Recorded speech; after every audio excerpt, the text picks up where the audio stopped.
Buen día, aprendices. Bienvenidos a una nueva sesión de formación virtual correspondiente a la ficha 1966856 del técnico Implementación y Mantenimiento de Equipos Electrónicos Industriales del SENA Regional Meta.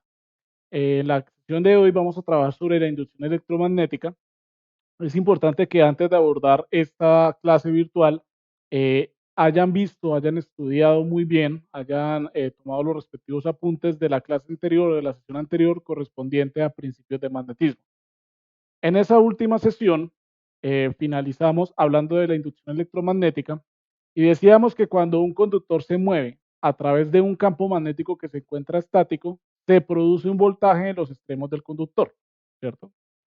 A ese voltaje resultante o ese voltaje que se produce gracias a ese movimiento del conductor con respecto al campo magnético estático, lo conocemos como un voltaje inducido y lo vamos a entender de ahora en adelante como B int o B sub int, ¿cierto? Para diferenciarlo de otros voltajes. Este principio es muy aplicado para todo el tema de transformadores, motores, turbinas, generadores eléctricos, es decir, un porcentaje muy elevado de equipos que se van a encontrar en el ambiente industrial. Por lo tanto, es importante que estén muy pendientes de todos los elementos de formación correspondientes a esta temática. Hablábamos anteriormente que existe un movimiento relativo entre un conductor con respecto a un campo magnético, ¿cierto? El conductor se mueve, el campo magnético se encuentra estático y al haber ese movimiento se produce en los extremos o en los extremos del conductor se produce un voltaje. Esto también ocurre si yo tengo estático el conductor y muevo el campo magnético con respecto al conductor. Al tener este principio o este movimiento relativo, que es contrario al anterior, pero nos va a dar el mismo resultado de producir un voltaje inducido en los extremos del conductor. Aquí podemos ver lo que estamos hablando. Aquí tenemos el campo magnético estático y en este caso el conductor se está moviendo con respecto a ese campo magnético. Aquí podemos ver las líneas de flujo magnético o la densidad de flujo magnético correspondiente a ese campo producido, ese campo magnético producido. Y recordemos que esas líneas se mueven en dirección norte, del polo norte al polo sur. Al mover el conductor con respecto a ese campo magnético estático, se produce un voltaje inducido que está simbolizado en este multímetro en la gráfica.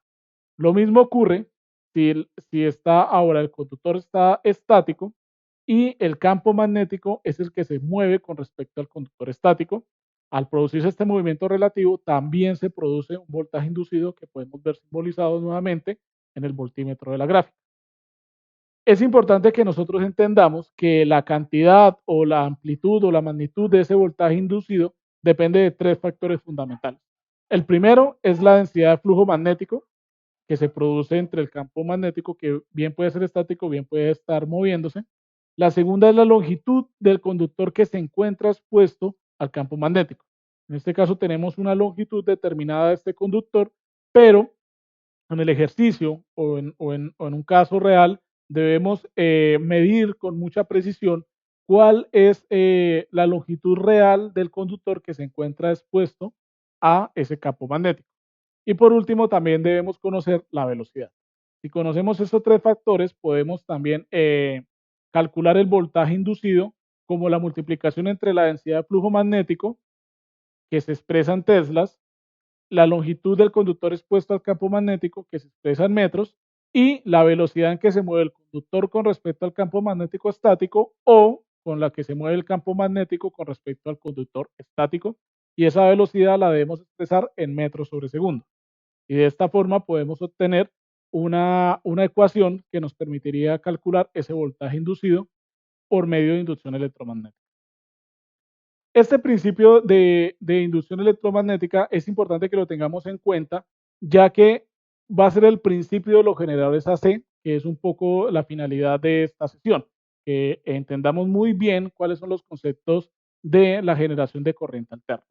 Lo primero que debemos decir es que dependiendo como yo mueva el conductor con respecto al campo magnético, en este caso estoy moviendo el conductor hacia abajo, se va a producir esta polaridad de voltaje inducido prácticamente en esta espira, o en este extremo del conductor, en esta espira, podemos encontrar la polaridad positiva del voltaje producido y en el extremo contrario encontraremos la parte negativa.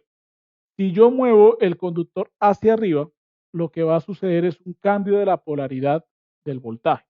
La magnitud, digámoslo así, no cambia, pero si aquí se producían 10 voltios, en el caso de la izquierda, se producían 10 voltios con ese movimiento, aquí se van a producir menos 10 voltios con el movimiento contrario.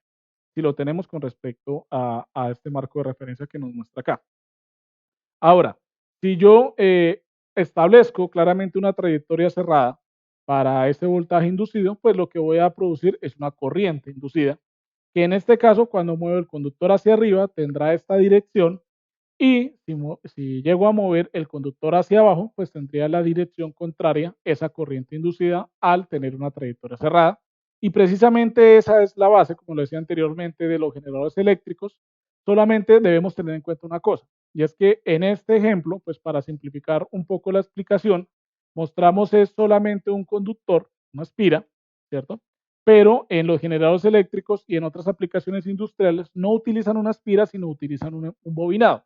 Ese bobinado ya sabemos que básicamente es el mismo conductor, pero con un número de vueltas, ¿cierto? Que amplían la longitud expuesta del conductor con respecto al campo magnético y a su vez tiene una interacción con el campo magnético externo, ya que en ese bobinado se produce un campo magnético propio.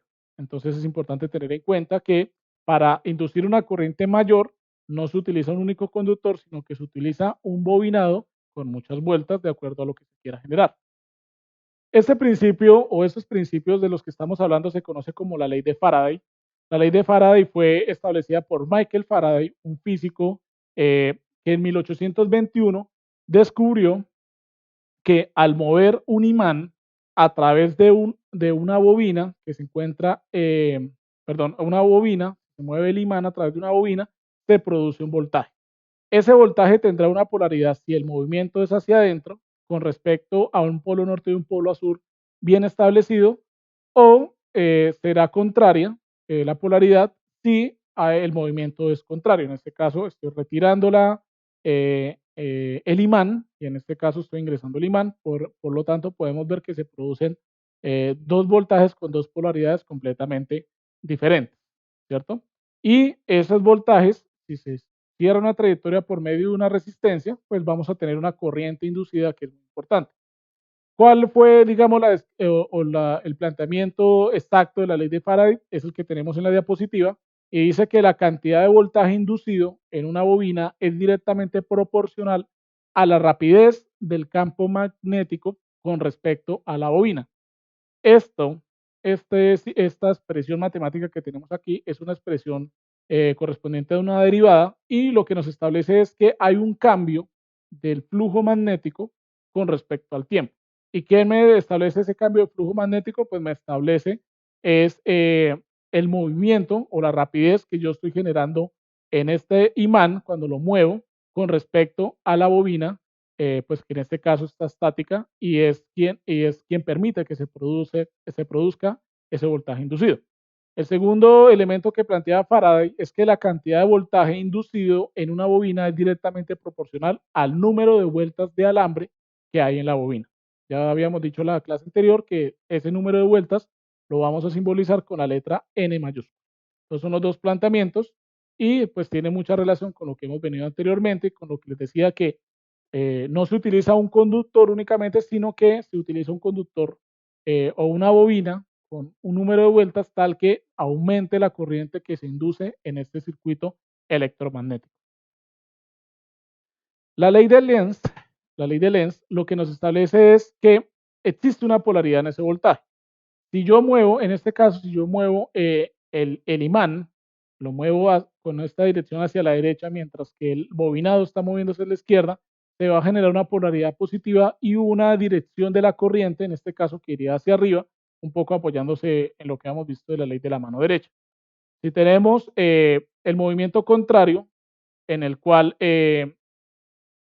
la bobina tiene la misma dirección que el campo magnético que se mueve, pues básicamente vamos a tener un voltaje con la polaridad contraria y es tal cual como se establece en el texto que se encuentra en esta diapositiva. Es importante que lo tengamos en cuenta. Son las dos leyes que rigen la parte del electromagnetismo. Una es la ley de Faraday y la otra es la ley de Lenz. Pues bien, en cuanto a los generadores AC, básicamente, digamos, la distribución básica o la composición interna básica es la siguiente. Tenemos un campo magnético estático. En este campo magnético estático, todo esto que vemos acá sombreado un poco sería la densidad de flujo magnético que se produce. En este caso tenemos dos espiras, ¿cierto?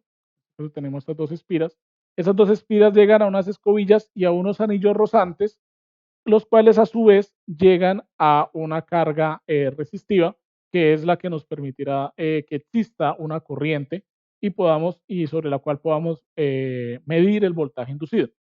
Es importante plantear que en los generadores AC, como ya lo vimos en clases presenciales, es cuando explicábamos el tema de las hidroeléctricas, en este caso, este bobinado se movería por la fuerza mecánica del agua, ¿cierto? O también lo podría, sí, por cualquier fuerza mecánica desde que se mueva este conductor, él es el que se estaría moviendo con respecto a este campo magnético estático que se encuentra acá. Insisto, aquí nos encontramos con un polo norte, un polo sur, el campo magnético, una propulsión mecánica que puede ser el viento en el caso de un generador eólico, que puede ser el agua en el caso de una hidroeléctrica, eh, y en fin.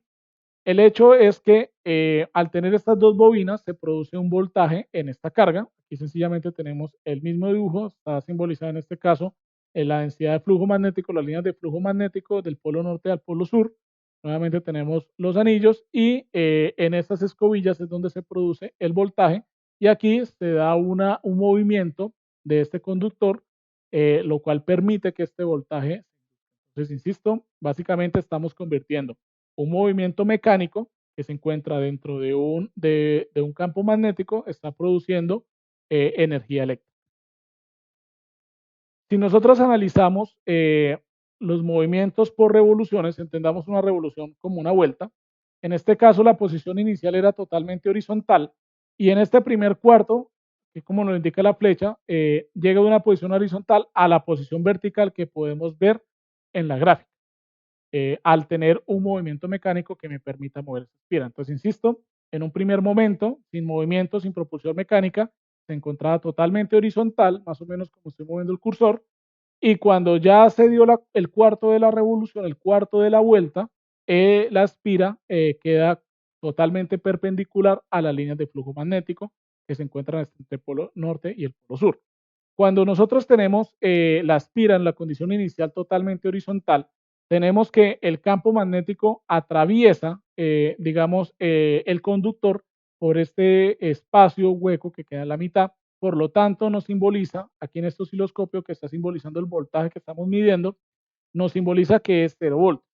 En la medida que esta bobina pierde su condición horizontal y empieza a moverse hacia su posición vertical, las líneas de flujo magnético van a atravesar por medio del conductor, ¿cierto? El cual es un conductor que tiene la propiedad de permeabilidad, por lo tanto, estas líneas de flujo magnético van a atravesar ese conductor, ¿cierto? Y se va a empezar a generar un voltaje inducido. Entonces, aquí lo que podemos ver es que en la medida que esta espira o este alambre conductor se va moviendo de una posición horizontal a una posición vertical, empieza a incrementar el voltaje inducido hasta llegar a un punto máximo, en este caso, en este punto máximo, en esta cresta, en el cual está el alambre en esta posición completamente vertical. Entonces, como decíamos, mientras la espira gira hasta el primer cuarto de ciclo, atraviesa las líneas de flujo a velocidad cada vez más alta debido a la permeabilidad magnética, hasta que se mueve en dirección completamente perpendicular y llegamos al voltaje máximo inducido en este primer cuarto de vuelta o en este primer cuarto de revolución. ¿Listo? En el segundo cuarto de revolución, lo que tenemos ahora es que la espira pasa de una posición vertical a esta posición completamente horizontal, ¿cierto? Entonces, como en donde cuando tenemos el voltaje inducido máximo es cuando la espira está completamente vertical, que sería en este punto de acá.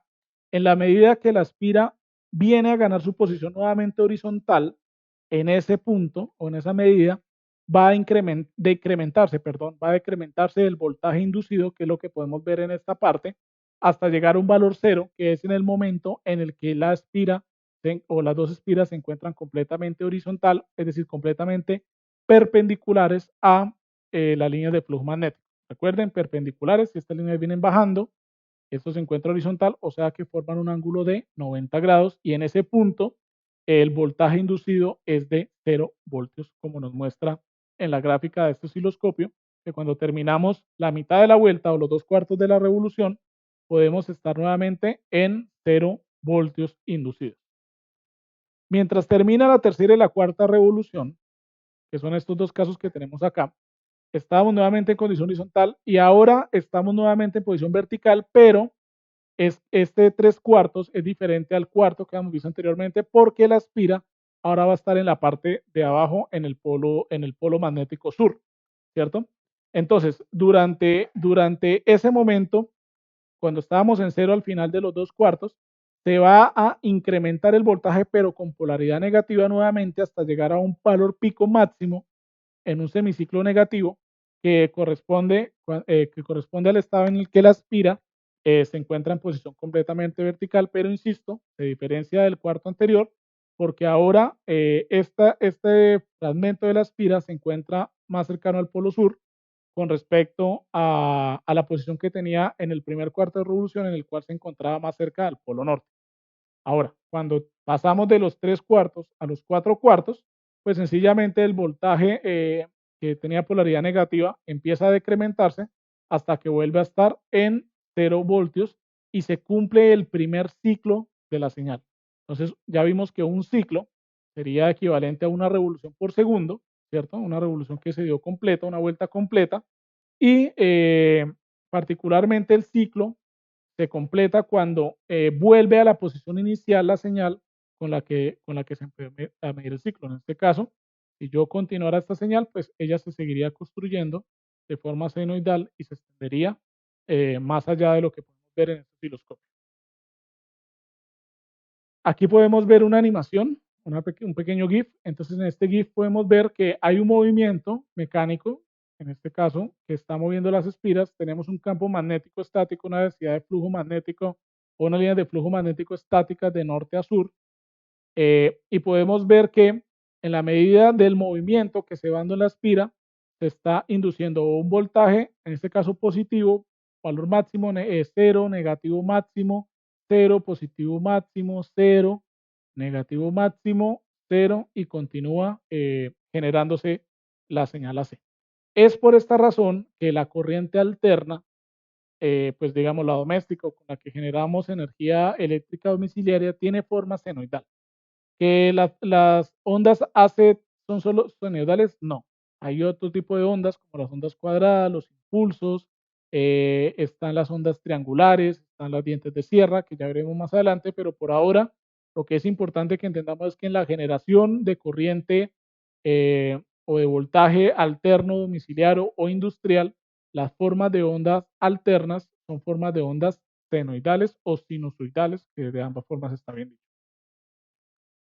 Bueno, entonces, como ya vimos, se genera una forma de onda AC senoidal de esta forma, y es importante que empezamos a entender qué características o qué condiciones tiene esa forma de onda senoidal que hemos generado. Las primeras que debemos ver es conocida como el periodo y la frecuencia, ¿cierto? Entonces, en este caso, volvemos a un ejemplo en el cual tenemos un campo magnético estático, tenemos un conductor, en este caso estamos desde una vista frontal que se va moviendo y nos está diciendo que se mueve a 60 revoluciones por segundo. Es decir, tiene 60 giros en un segundo. Un ciclo corresponde a una revolución por segundo. Por lo tanto, si esta espira se mueva a una velocidad de 60 revoluciones por segundo, lo que vamos a tener es una señal de 60 Hz, ¿cierto?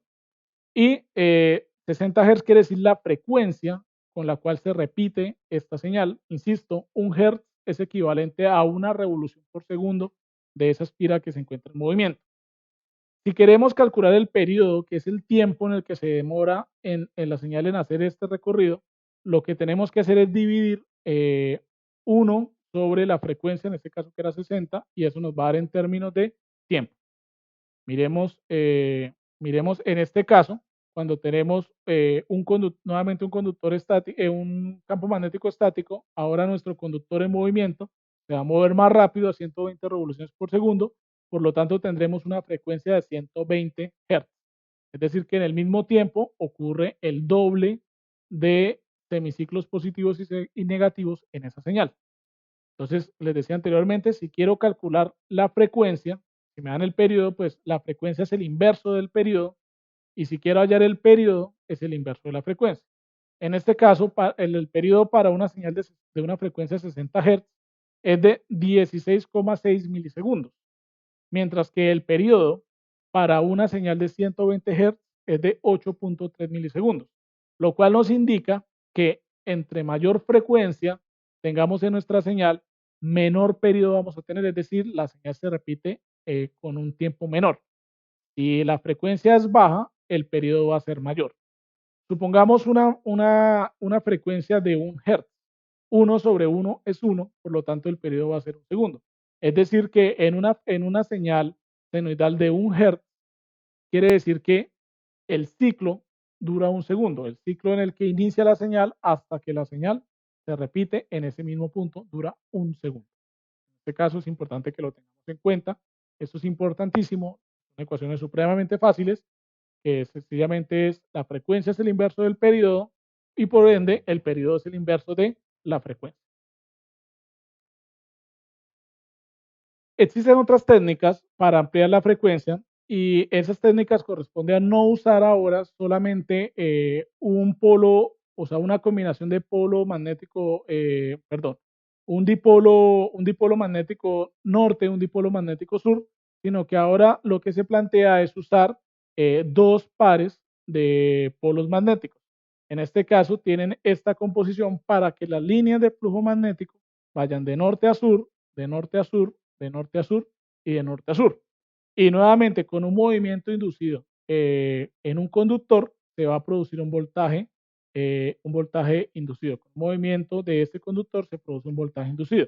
Solamente que la diferencia cuando tenemos dos polos es que la frecuencia va a aumentar, ¿cierto? Va a ser el doble. Por lo tanto, el periodo va a ser 2 veces más rápido. ¿Listo? Es importante que nosotros tengamos en cuenta esta parte. Eh, para algunos motores existen varias combinaciones de polos pares. En este caso hay solo dos, un norte, un sur, uno, un norte, un sur, dos. Hay algunos motores que tienen varios polos pares, por lo tanto es importante que si tienen 3 o 4, se multipliquen esos 4 por las revoluciones por segundo para tener la frecuencia de esa señal. No tiene, digamos, es muy sencillo esta parte que estamos explicando en este momento. Si yo tengo lo que decíamos anteriormente, el ciclo, estos son 3 ejemplos de ciclo. En este caso podemos ver en este punto donde inicia la señal, el ciclo se cumple exactamente en el momento en el cual la señal vuelva a ese mismo punto para continuar, ¿cierto? Entonces, se identifica visualmente en el osciloscopio y el tiempo que haya entre este punto y este punto lo vamos a conocer como un periodo o un ciclo de la señal. Aquí también tenemos un ciclo, solamente que esta señal en particular empieza desde su punto máximo de voltaje, baja y nuevamente vuelve a su punto máximo. Y aquí está la señal que hemos visto en todos los ejemplos hasta el momento y es iniciando en cero y aquí terminando en cero. ¿Listo? Si nosotros tenemos ahora la frecuencia, en este caso tenemos una frecuencia de 1 Hz, porque tenemos un periodo de 1 segundo, yo puedo ampliar esa frecuencia y ahora en ese mismo segundo ocurre dos, ocurren 2 ciclos y medio, pero eso tendría un periodo de 0,4 segundos o yo lo puedo ampliar para tener un periodo de 0,5 segundos. Es decir, hay 2 ciclos en ese mismo segundo, pues para diferenciar qué me representa mayor o menor frecuencia y en qué momento yo reconozco cuando se ha cumplido un ciclo de la señal. Es importante que nosotros entendamos que las señales AC se catalogan de acuerdo a la frecuencia. Esta es una tabla muy sencilla de frecuencias. En este caso, estas audiofrecuencias que aparecen en amarillo corresponden a las frecuencias que son audibles para el oído humano. ¿cierto? Entonces, el oído humano reconoce señales o puede escuchar señales de audio desde los 15 Hz hasta los 20.000 Hz, o sea, hasta los 20 kHz. Aquí tenemos que, de acuerdo a un rango, en este caso de 30 Hz a 3 kHz, se conocen como señales de extrema baja frecuencia, muy baja frecuencia, recuerden que son anglicismos, eh, very low frequency, medium frequency, high frequency, que sería alta frecuencia de 3 MHz a 30 MHz, very high, ultra high, creo que aquí sería super. Bueno, el hecho es que en esta tabla nos muestran de que la mayor, que sería la extremadamente alta frecuencia, va desde los 30 GHz hasta los 300 GHz. Señales que tengan una frecuencia superior a esas ya son señales conocidas como señales infrarrojas. ¿Listo? Particularmente, vamos a ver unos ejemplos de espectros de frecuencias. El espectro básicamente es el intervalo. Por ejemplo, el espectro de frecuencia de la radio AM es de los 0,53 MHz hasta 1,71 MHz. El de la radio FM es de los 88 MHz hasta los 108 MHz, ¿cierto? De esta escala o este espectro de frecuencia.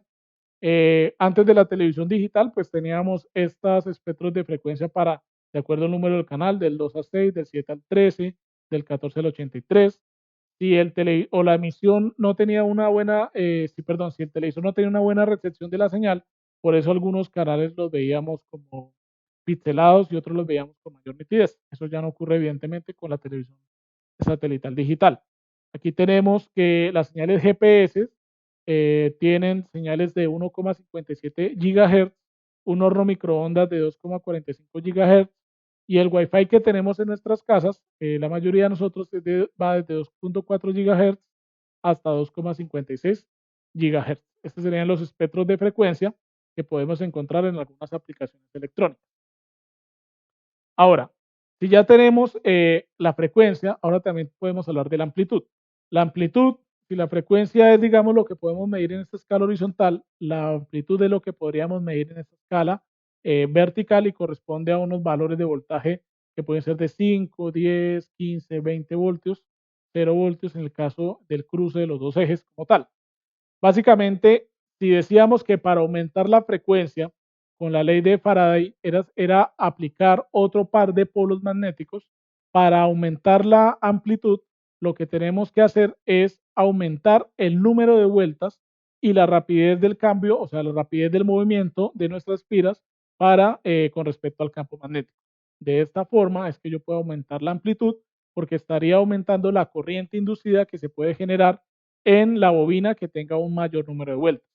O si se mueve con mayor rapidez, pues va a generar una amplitud de voltaje y corriente mucho mayor.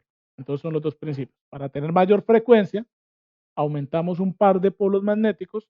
Para tener mayor amplitud, aumentamos el número de vueltas de nuestro conductor o la velocidad con la que se mueve este conductor con respecto al campo magnético estático.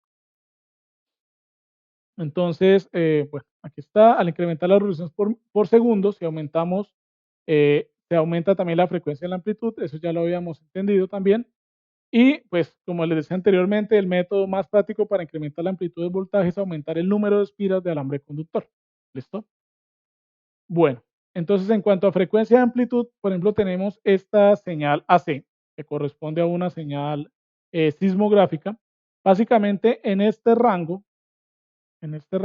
espectro, tenemos baja frecuencia, ¿cierto? Porque aquí tenemos una frecuencia cero, no hay ningún tipo de ciclo.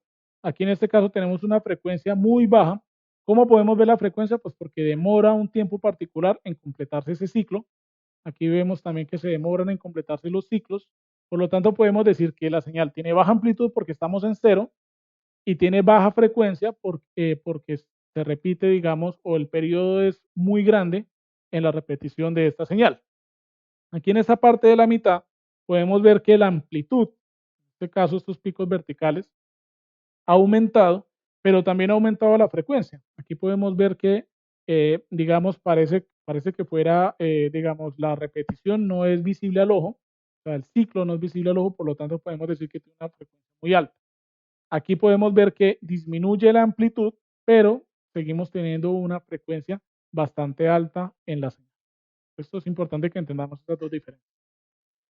Cuando vamos a simbolizarlos, ya tenemos que cambiar el símbolo. Normalmente se pone un círculo y la señal senoidal, y siempre esta señal, si va más y menos, corresponde a esta forma, aunque yo también la podría dibujar con la polaridad contraria. Por lo tanto, esta señal se estaría generando primero, el primer semiciclo sería negativo y el segundo sería positivo. Y la corriente, pues sencillamente la simbolizaríamos. Si la simbolizo de para arriba, tiene esta forma de onda. Si la simbolizo para abajo, empezaría negativo y luego va positivo, ¿no? Son las dos formas de simbolizarlo en nuestros esquemas eléctricos y electrónicos. Bueno, aquí es esta parte del voltaje RMS. Vamos a darle aquí, vamos a ampliar todo esto, pero vamos a dar aquí congelado un poquito la explicación para irnos al tablero y ver una parte que es bastante importante sobre lo que hemos dicho hasta el momento. Bueno, entonces aquí en el tablero he dibujado previamente una señal AC.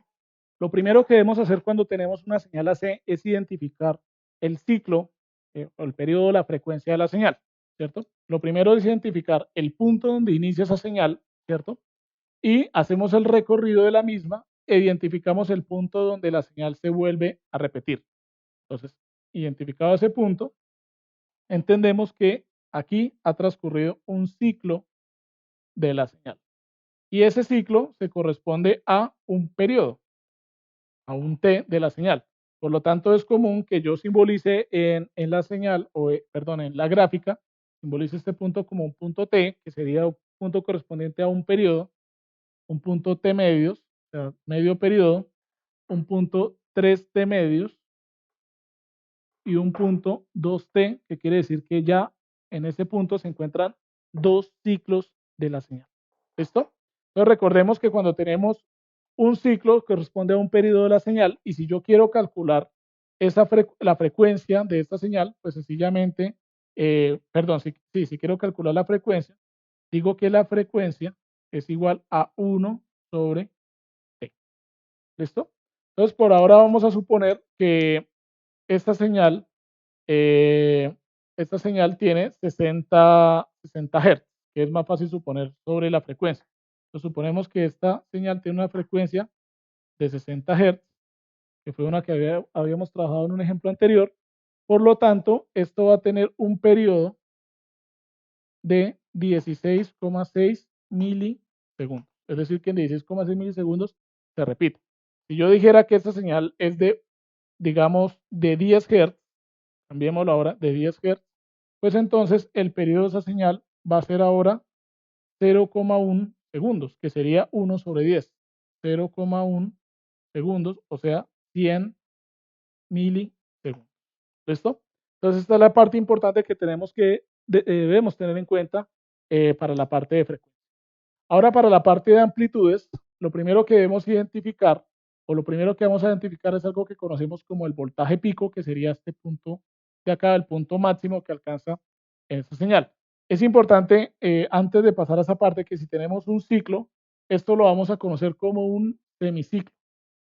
Semiciclo, ¿listo? Entonces sería el semiciclo positivo y este sería el semiciclo negativo. ¿Listo? Semiciclo positivo, semiciclo negativo, semiciclo positivo, semiciclo negativo. En este caso, en el semiciclo positivo, este punto con el valor mayor, este punto con el valor mayor de voltaje lo vamos a conocer como el voltaje pico. Entonces aquí tenemos un voltaje pico y aquí tendríamos en esta parte de acá un voltaje pico pero negativo, ¿cierto? Del semiciclo negativo. Entonces, lo primero que yo puedo identificar es el voltaje pico. Entonces, supongamos que el voltaje pico de esta señal es de 110 voltios, que sería lo que encontramos a nivel domiciliario en nuestras casas. ¿Listo?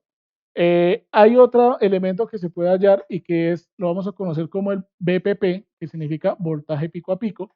En este caso, el voltaje pico a pico sería todo este rango que hay entre el voltaje pico y el voltaje pico del semiciclo negativo, y lo vamos a conocer como voltaje pico a pico.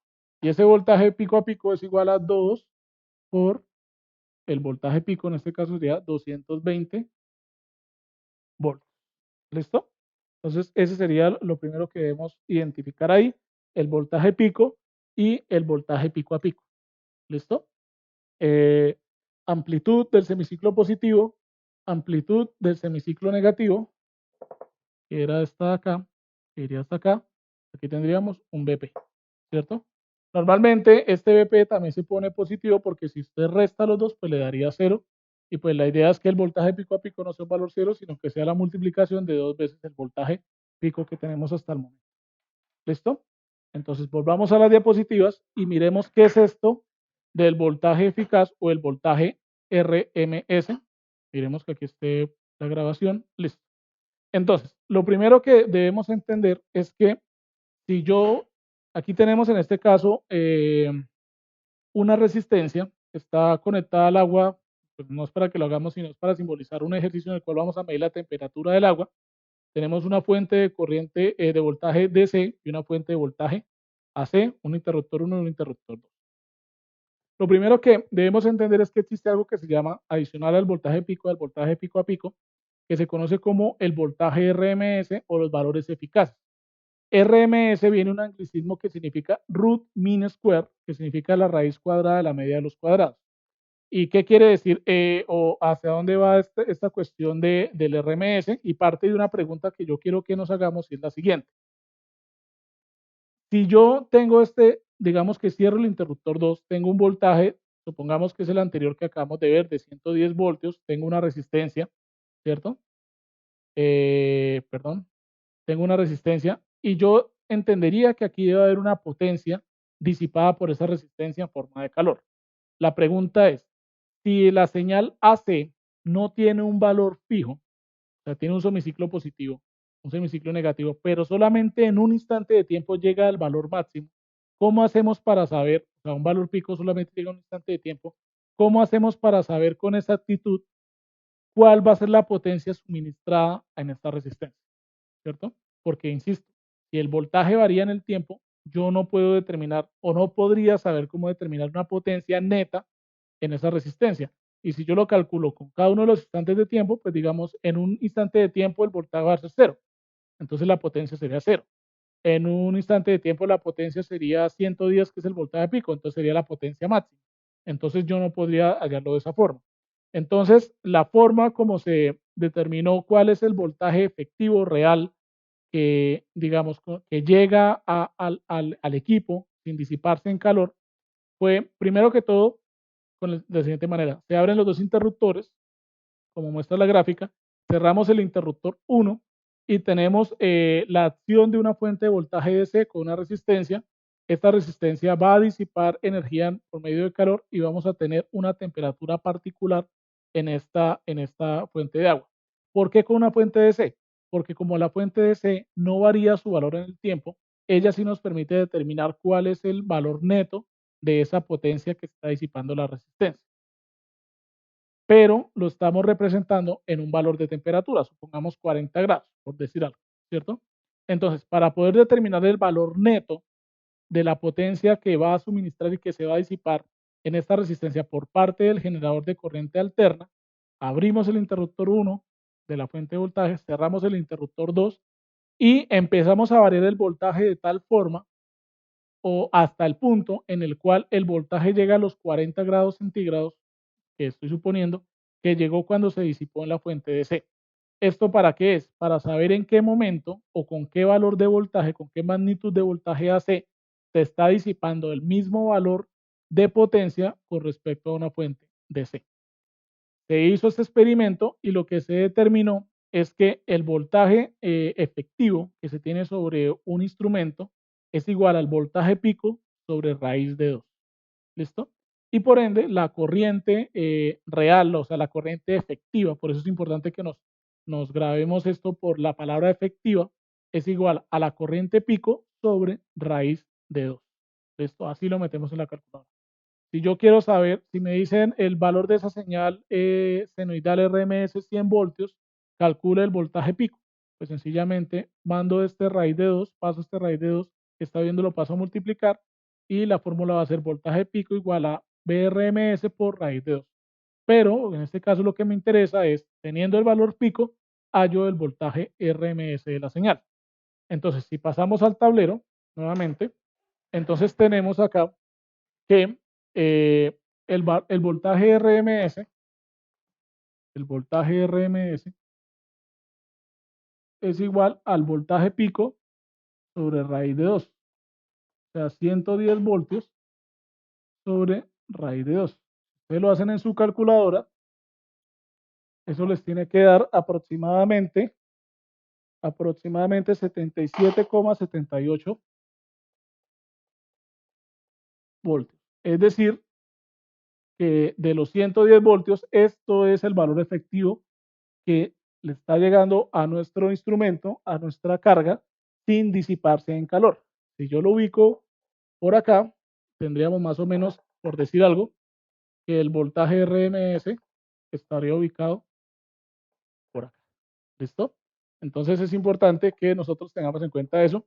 En la industria es muy importante el concepto del voltaje efectivo, el voltaje RMS que tengo en una señal AC. Recuerden, es solo un principio que se aplica en señales AC, no en señales DC, porque las señales DC no varían en el tiempo. ¿Listo? Bueno, volviendo aquí a las diapositivas, continuamos con otro valor de amplitud que es muy importante, que es el valor promedio de una señal.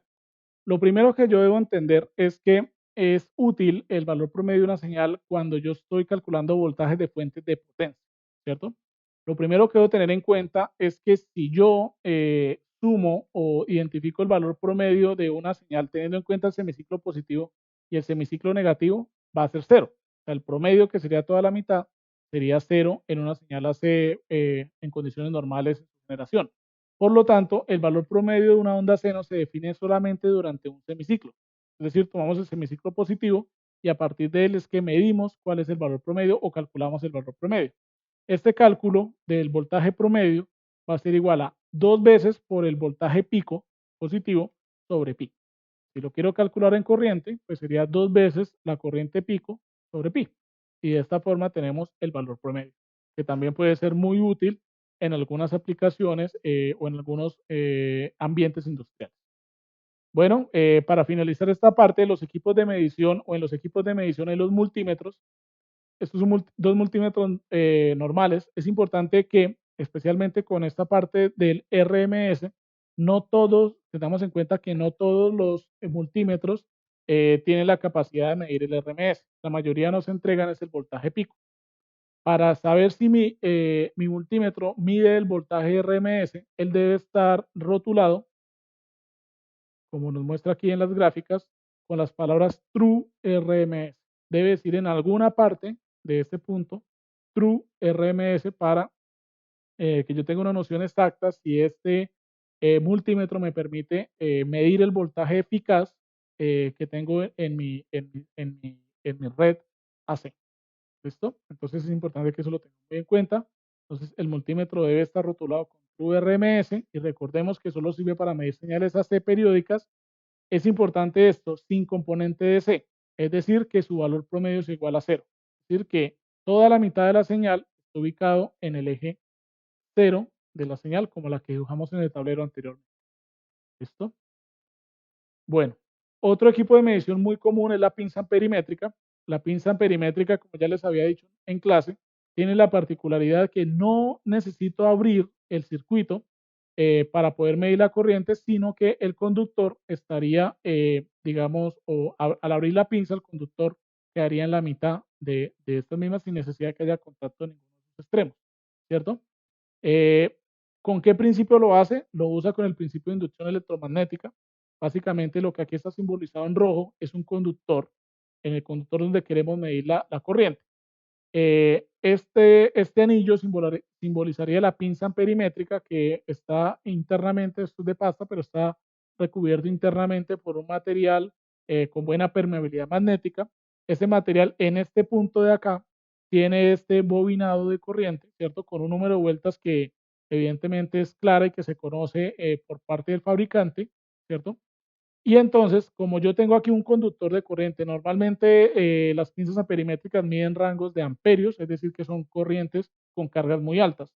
Si tienen corrientes o cargas muy altas, va a tener una generación de un campo magnético muy alto. Entonces, básicamente lo que hace este principio de la pinza perimétrica es que ese campo magnético que se produce por este conductor que está nuevamente, digo, simbolizado en rojo para medir que es el conductor donde quiero medir la corriente, él genera un campo magnético alto que empieza a atravesar por el material de la pinza y se induce en este bobinado. Al estar inducido en este bobinado, se mide internamente cuál es la corriente que se ha generado internamente en el multímetro de acuerdo a la relación de vueltas que ya se conocen y que hay en esta parte de la pinza, en esta parte de acá de la pinza, ¿cierto? Y se aplica esta ecuación inversa para poder determinar cuál es la corriente que está circulando sobre el conductor que quiero medir en particular.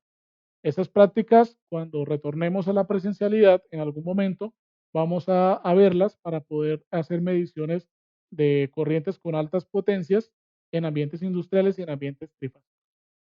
Esto sería todo por ahora, muchachos. Es importante que nos familiaricemos con el concepto de generación de corriente alterna, porque cada uno de los componentes que hemos visto hasta el momento va a tener un comportamiento diferenciado en DC y va a tener un comportamiento diferenciado en AC, y es importante que eso lo tengamos muy presente para